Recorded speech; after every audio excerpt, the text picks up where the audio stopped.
Welcome to Marketing Mistakes and How to Avoid Them.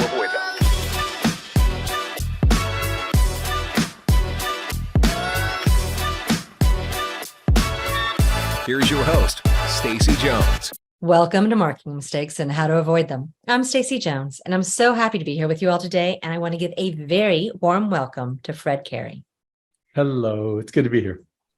Fred is the CEO of IdeaPros, where they take new brands from concept to nationwide launch by providing comprehensive services, including market research, positioning, strategy, engineering, naming, branding, sourcing, and even manufacturing. And as a senior executive, strategic consultant, attorney, and investment banker, known for building global companies from startup to exit, Fred's overseen the development of over 250 startups. With a JD degree from Thomas Jefferson, postgraduate studies at Harvard Law School, and an international MBA with honors from the University of Liverpool, Fred has an expertise in finance, enterprise software, mobile technologies, and web services, and a strong track record in mergers and acquisitions. Fred's built billions of dollars in corporate value, taken 3 companies public, and gained a significant following on social media platforms with over 600,000 followers and 100 million video views across Facebook, Instagram, and TikTok.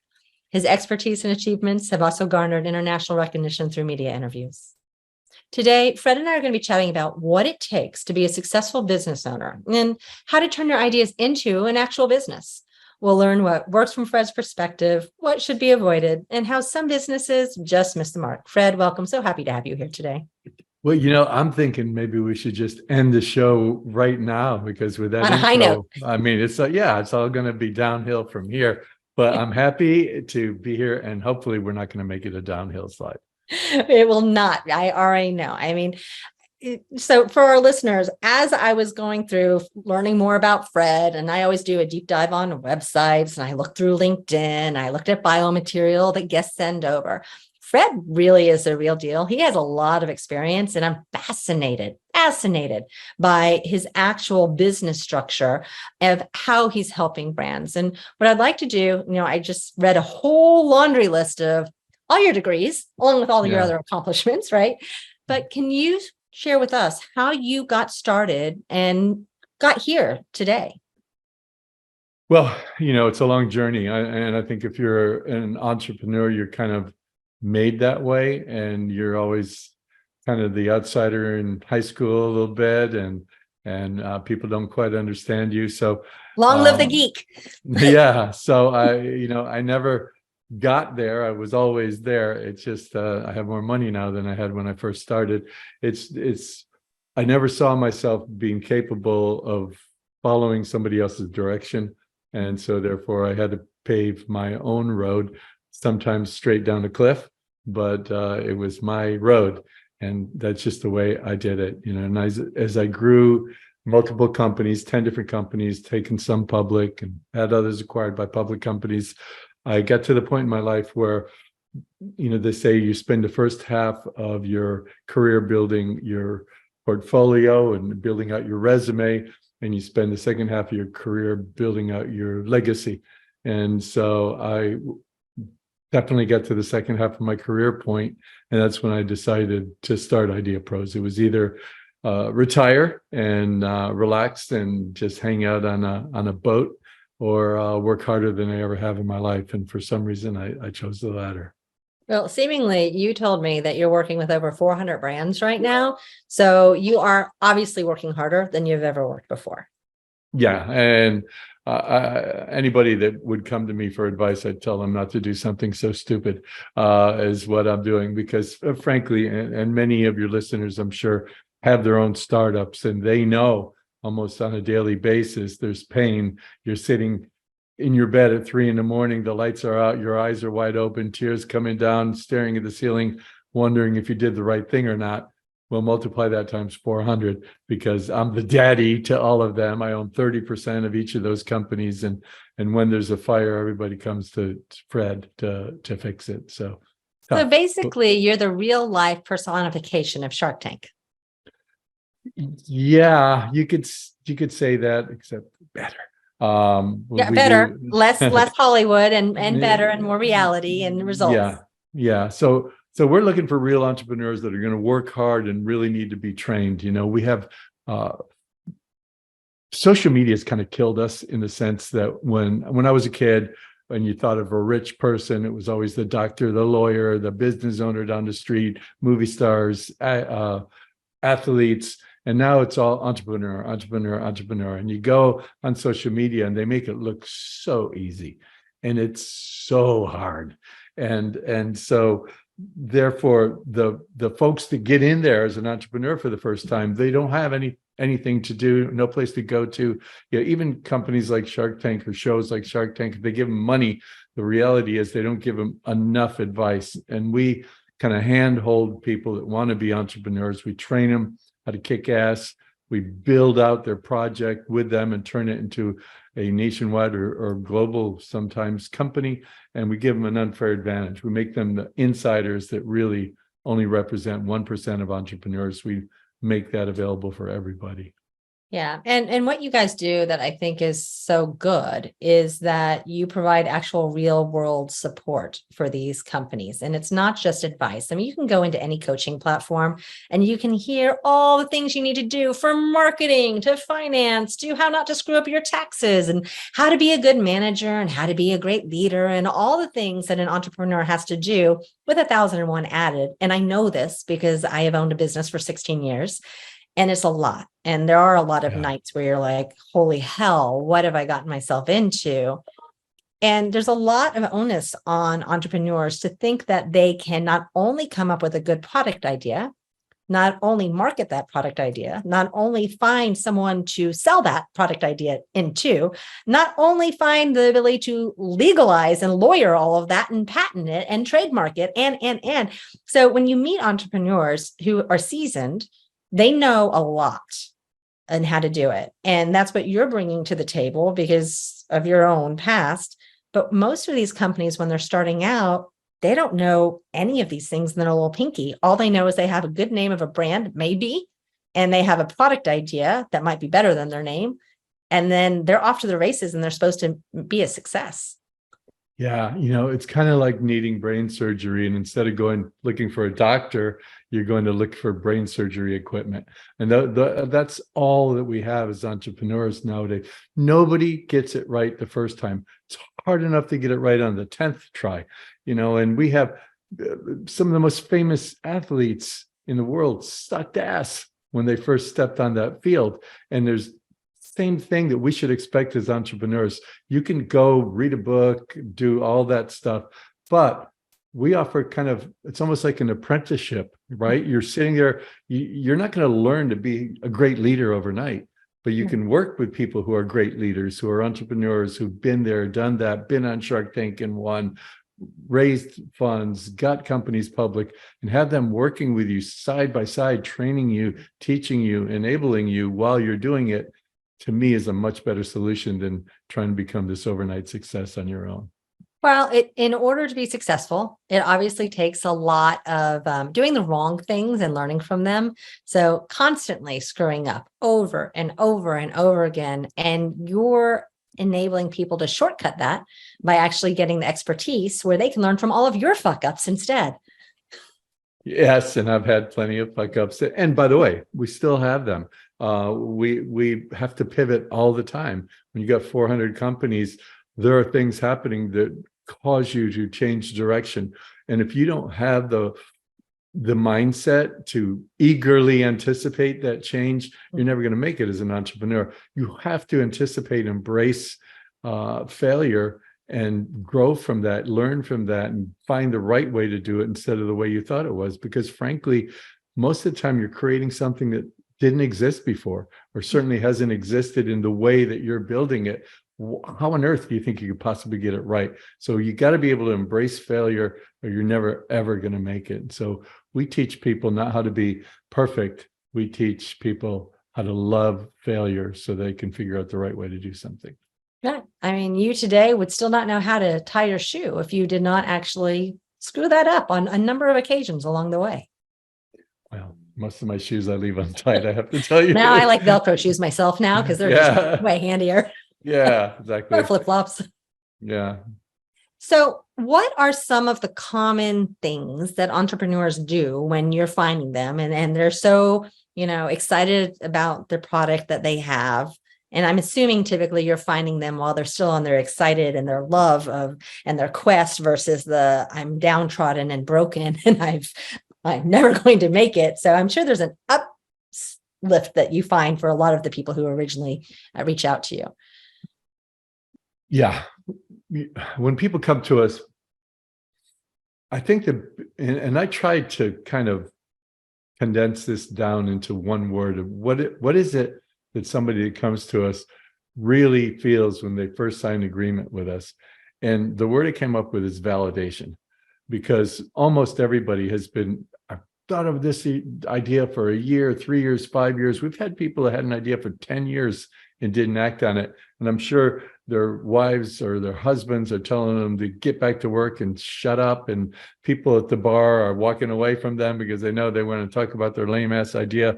And so when they come to us, it's validation that they're really getting, because, wow, here's people that have done it before, and they're all in and they believe in what I'm doing. But the very first thing I tell them is that we're going to really disappoint the fuck out of you. That's a big thing you're going to get from us, is a lot of disappointment, frustration, anxiety, and second guessing yourself. I don't build them up. That's what I tell them they're about to receive. And the reason is because that's what you're going to get. No matter if you have a really experienced team or a novice team, it's just the experienced team is going to know what to do when you have those fires and how to deal with them, how to put them out, and how to go in a different direction. That's what you really get. Firefighters that sit along with you. And who are very well versed at their firefighting techniques. Yeah. And so, I think a lot of the things I would assume when someone's coming to you and they have this brilliant idea, and I know you like saying if it's on, whether it's drawn on a cocktail napkin or whether it's actually an established company, people are looking for, as you said, validation, but they're really hoping that you're buying in and your energy is going to help feed their brand and feed their business and make it grow on a monster scale.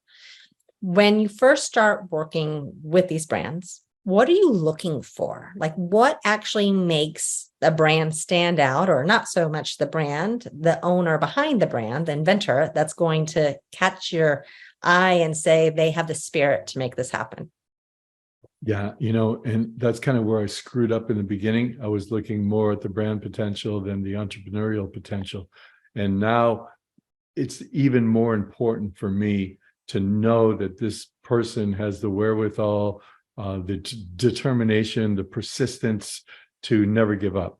That is the characteristic. If you don't have that, you're going to be bitching and moaning and, wow, this engineering was supposed to take 3 months and now it's been 4 months. And instead of understanding, maybe the world was in a pandemic and everything got slowed down, they want to be special and, get an award for coming in 8th place. And you don't do that. That's not what happens. So I look for a real entrepreneur. And now, instead of looking at the exact idea, I kind of really look at the space. Is there a hole in this space? And if there is there something like this idea that can help fill that hole? Like, is there a market already? Is there a demand already? Is there a need? Is there a growing opportunity with fervent customers that are kind of pissed off because they don't have this one thing? If I can find that one thing and it even massage the idea that this new partner has to fill that hole, then I know I have a winner on my hands, because the market's been proven out, the demand is there, and nobody's servicing that demand. So a lot of our products change pretty rapidly once they come in-house.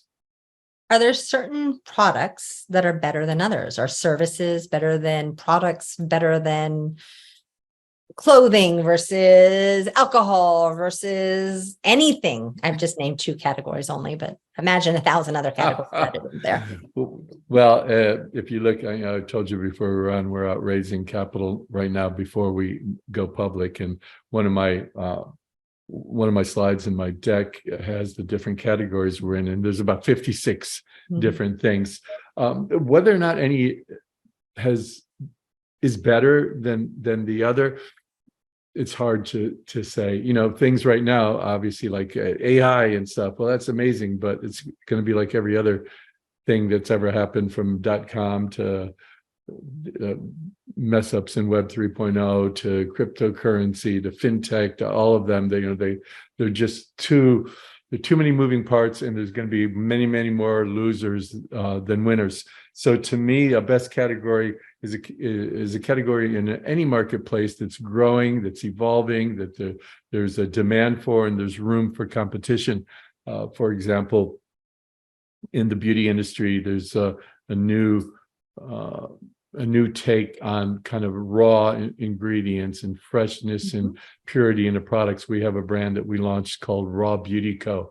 You can see it on rawbeautyco.com. All natural, all small batch. It's really taking off, because most of these brands before would be found in the Whole Foods of the world. They didn't really brand themselves well. And so now we've taken the same type of branding you might do for a multinational company and given it to this pure, authentic, small batch brand. And those type of things, as society changes and looks more and more for things like that, those things do really well. Other things that, and we tell our partners right in the very beginning, that are kind of more like ones and zeros, is like apps. Everybody wants to build an app. In fact, almost half of our projects are apps, but you either really hit it big or you don't hit it at all with an app. And that's a risk that I want all of my app partners and all of you thinking of apps out there to understand. You're either really going to make it or you're not going to make it at all. Whereas these other consumer goods, if you're out making an extra $200,000 a year, you're feeling like, wow, I'm doing something. You can't do that with those type of products. No, with an app, it pretty much sucks all your money into all of the engineering. And then you have to figure out the back end. You're like, I have the best back end, but my front end is ugly. Or you're like, I have an awesome front end. It looks so cool. Yeah. Oh, it's glitchy. Like it's a money pit. Yeah, absolutely. It really is. And in fact, the CEO of LinkedIn famously said, although nobody's heard it apparently, but I think he famously said it, if you're not embarrassed by V1 of your launch product, then you've waited too long to launch, and so the reality is that people are looking for perfection. They keep spending more and more money, and you're never going to find perfection. I don't know why that is that way with app development. We have 160 apps, and we're working with some of the best developers in the world, and I'm never happy with them. I'm never happy with the progress. I'm never happy with the final result. And it's like it doesn't feel like soup yet. Whereas some of the products that we're doing, the physical products, we can touch them and hold them, and even simple things like Fritz Toffee is a brand that a great grandmother was making in this little restaurant in Idaho for years. 35 years or something, and there's 50 people in the Fritz family, and they came with this little toffee thing, and we kind of modernized it and really made it consistent, got really great branding and everything, and they're now the #1 toffee in America, in just a year. It's a small thing, but it's changed their lives and their future. And so it doesn't have to be revolutionary. I think products that evolve rather than revolt are where you really should look. You want to evolve wherever you're going into, instead of completely disrupt the market and try to create something that doesn't exist at all, because you're going to need tens of millions or even billions of dollars to pull that off. Do you have a favorite type of brand to work with? A favorite type? Mm-hmm. Okay, maybe I'm not understanding the question well. Like is there a favorite category that you have? So apps, we know, are like a hurdle, and toffee, which has no coating required and a lot of sugar basically as its base and not too many ingredients. You said simple, fast success, but is there anything that you think is just like a great brand category? Yeah, no. There isn't. And that's like, which kid do you like best of yours? I really try to avoid that, but I love something that on its surface seems simple, but below the surface is not. And one of the things, this is a not a success story. I'll tell you my non-success story, because it was just too hard with a partner and I to really agree. And this partner has a brand of burritos, and he was selling quite well for them. And I studied the brand, I studied that sector, and I thought, you know what, you could crush it with a really healthy, really good tasting burrito. And so we completely repositioned it. We found a co-packer. Like, even the tortilla itself had half the fat of a regular burrito, all the amazing healthy ingredients. The tagline was the better burrito, and it was going to sit in its own little place, and it's a little end cap, and be sold as this fresh thing right next to all the frozen, crappy, fatty burritos. And I thought we were going to kill it. I got Whole Foods involved. I got a distributor who's going to distribute it all over the country. And my partner just wouldn't go along with it and just wanted to make his burrito a little less fatty, but still sit there at the 7-Eleven frozen area, so it didn't work out for me, and it was very disappointing. But that was a very simple thing that we could have ruled an industry, because it's just, everybody loves them. And now, wow, there's a healthy one that's fresh and sitting there ready for me to eat on my way home. It would have been a killer. Well, I think that happens a lot with entrepreneurs, right? They can't get, so you've birthed this baby and you've put all of your lifeblood into it, all of your wants, your yearnings, your desires. You think it's the best baby in the entire world. And you can't actually get away from it, where now you are the helicopter parent that is really causing it to never be able to come into its own, because you can only take it so far. Exactly. And it's really hard to have trust and faith in letting other people into that world to carry that burden and help you grow it into the giant it can be. Oh, yeah, absolutely. It's really hard to hear that your baby is ugly. But to me, all babies look like Winston Churchill, and all products, when you first start them, look like Winston Churchill too.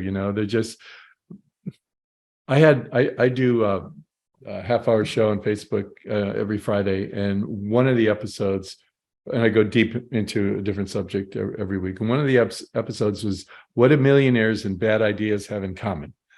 Because we all start with a lot of them. Right. We all start with bad ideas, but you become successful at those bad ideas when you can take them and germinate them and turn them into a really good idea, and it's being able to let go and to pivot and do things different than you intended to at the very beginning that makes it really happen and makes it stand out in the marketplace.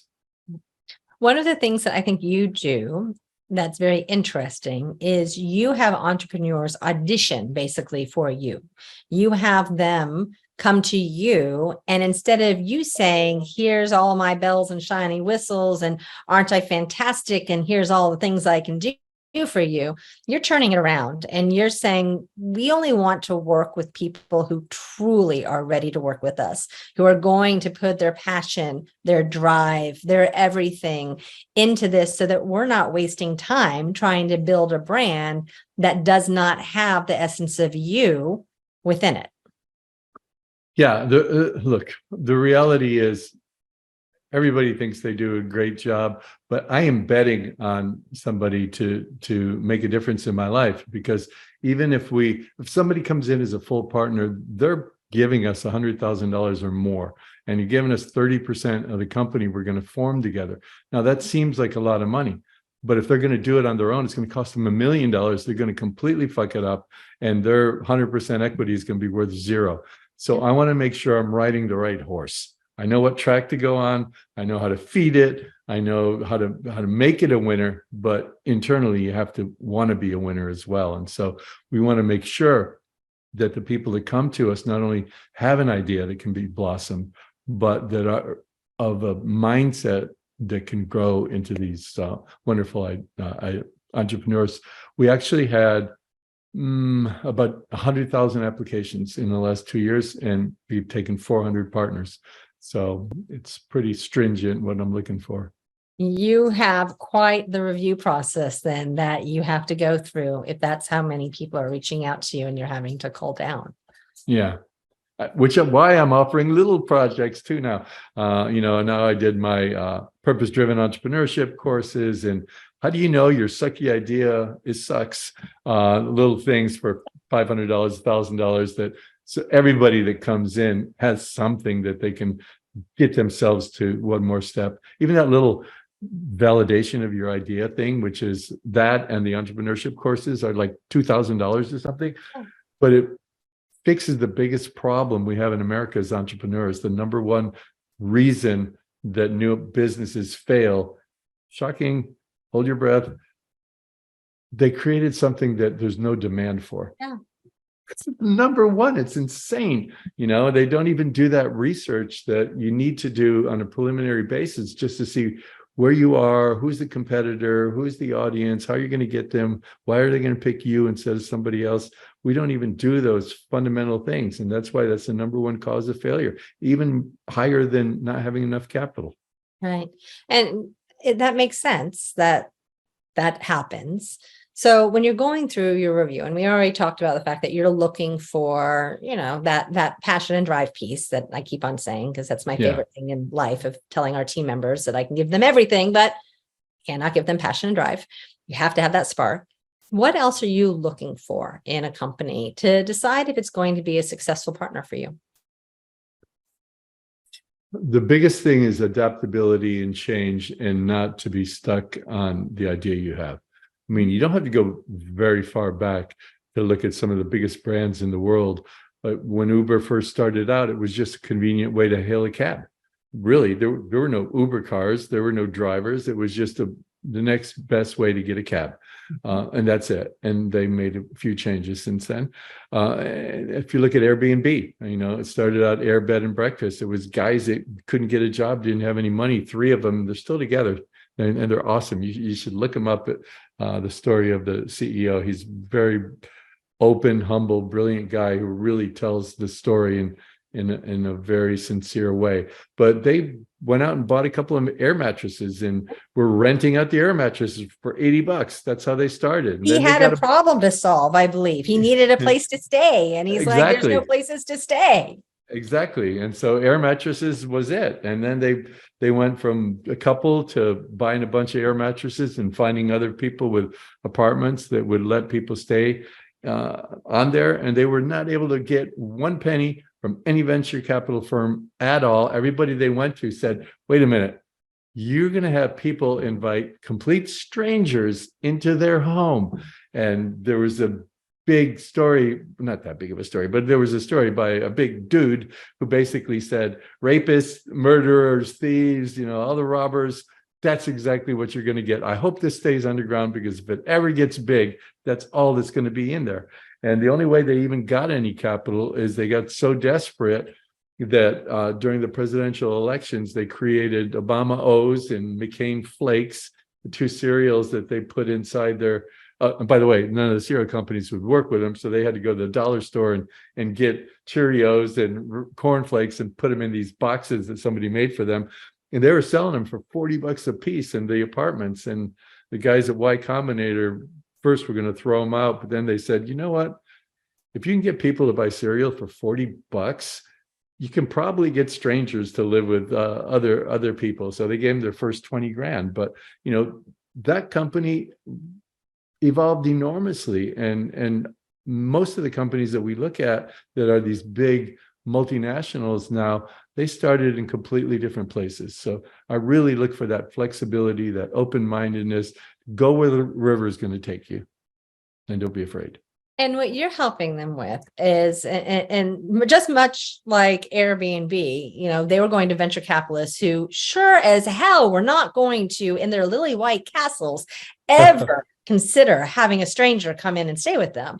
But where the cash was actually at, they weren't willing to give it up because they didn't understand it. And they'd been able to go to a younger demographic, people who were okay with couch surfing and had a little less dollars for the highbrow. And that could have been a game changer for them. But that's what you do too. You find the dollars for the company, correct? So it's not just that here is all the business sense, the legal sense, the marketing sense, the sales sense. You're actually helping them find the cash. Yeah. Look, so if you're an outsider, you're going to fail. You have 95% chance or maybe greater of failure. And it's not just that you're building the wrong thing. Even if you build everything perfectly, what you're missing at the end are the connections and the access to capital, and to know how to talk like and somebody who is giving you the money wants to hear, right? You need to learn how to talk like an investor. And if you don't have those three things, you're never going to raise capital. I just helped a company right now, really solid people that are very influential in their own industry. They were trying to raise money forever, couldn't raise a penny. And I said, let me see your pitch deck. Their whole pitch deck was all about them and how great they are and how their poop doesn't stink and how they're going to change the world. Where if you're an investor, this is just one simple example, but this is the whole thing. If you're an investor, you don't want to hear any of that shit.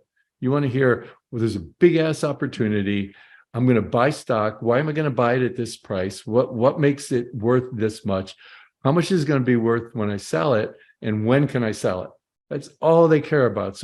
So as an entrepreneur, every single slide in your deck has to relate to the money. This is my pro forma. This is how we're doing this. This is how we're doing that. And they don't want to hear that you're revolutionizing the world. For God's sakes, I'm not going to bet my dollars on your lame ass idea. They want to hear that you're evolving. That look, there's 4 other companies that have done what we're doing. We're no smarter than any of them. They're all worth more than $1 billion now. We just found this additional layer that nobody's doing, and there's a big market for, and there's a big demand for, and 28% of the 1-star reviews that these companies get, they get because they don't have this one thing that we have. Like from an investor standpoint, that's powerful and solid. We don't talk that way. So if you don't know how to talk that way, if you don't have the connections to go to the people to talk that way, and if you don't have the connections to open up the doors at Target and Walmart and whoever your audience is at the highest levels, then you're still not going to make it. And that's what we turn those outsiders into insiders with those types of things. Well, this is where I would love to say, how can our listeners find out more about you? Well, there's several ways. You can go on Instagram. I'm at official Fred Cary, Cary. I have 500,000 followers there, and I write something every day, or I don't write anything ever, but I say something different every day, and it's all off the cuff. I just talk about something different. I don't have a script. I don't have bullet points. I just pick up a camera and start talking. So it comes from the heart. And a lot of people have found it to be very powerful because I don't just talk about entrepreneurship. I talk about finding yourself, finding your purpose, trying to get passion in your life, and combining doing the right thing with doing really successful things. So that's a real easy way to hopefully kickstart whatever it is you want to do. You can also go to IdeaPros.com, and IdeaPros.com, we have a ton of free stuff on there. You could also apply to work with us, but our blog page on there kicks ass. It's the best blog page I've ever seen. I have little to do with it other than it's all my content that they put in there. They've indexed it, table of contents by subject matter, and it goes pretty deeply into anything you want to learn about as an entrepreneur. And then again on Facebook, and the IdeaPros page on Facebook every Friday at noon Pacific, we do a half-hour show that digs deep into different entrepreneurial subjects. Well, if a brand was to show up right this minute here on this podcast, what could they do to stand out and wow you, do you think, that you would actually take notice?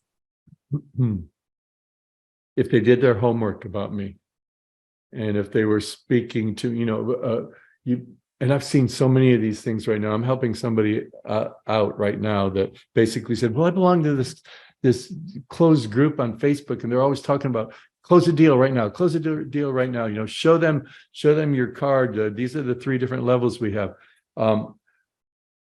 If you want to impress me, you're going to come to me and you're going to say, Fred, I looked you up. I read all about you, saw these last 7 articles. I watched 2 of your podcasts. I'm on your social media, and I'm seeing the things that people really react well with you on, and the other things that you talk about that don't do so well.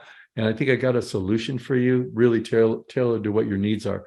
So for a brand to be authentic and actually do their homework ahead of time, and don't force that sales thing right down somebody's throat right in the very beginning. Develop a relationship, develop a bond, a friendship first. Don't be afraid to give away free stuff. Hey, look, I looked at your social media. We did analytics for you. Here's what you have going on. And you could go try to fix it yourself. We're happy to work with you if you want. A brand that does that type of stuff is one that I'll talk to. Well, for all of our listeners, you could be that brand. All you have to do is visit his website, and you can say hi to Fred and try your best to be considered to be one of the 401 brands out of the 100,000 that have applied to him. So yeah, and by the way, Fred@IdeaPros.com. If anybody wants to write to me, I know my assistant goes crazy every time I say that. We get about 500 emails a day, and she has to sort through them all. But seriously, Fred@IdeaPros, just write to me. I'll write back to you, even if I can't really work with you. I can give you a little bit of free advice.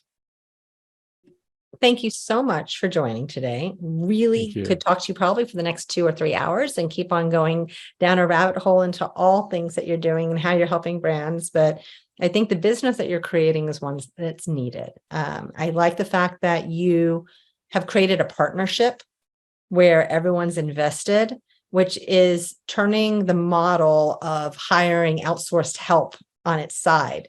And I think that's what's a lot of times broken. I own an agency, and I see that a lot where, brands or people come in and they just want to hire you for your time, and they pay you for your little thing and go away, versus the clients who you're actually able to truly dive in, partner with, help them develop, who listen to you. And it's a different way of setting up a relationship. And I think people would be far more successful if they had more of these mutually beneficial relationships and partnerships in place.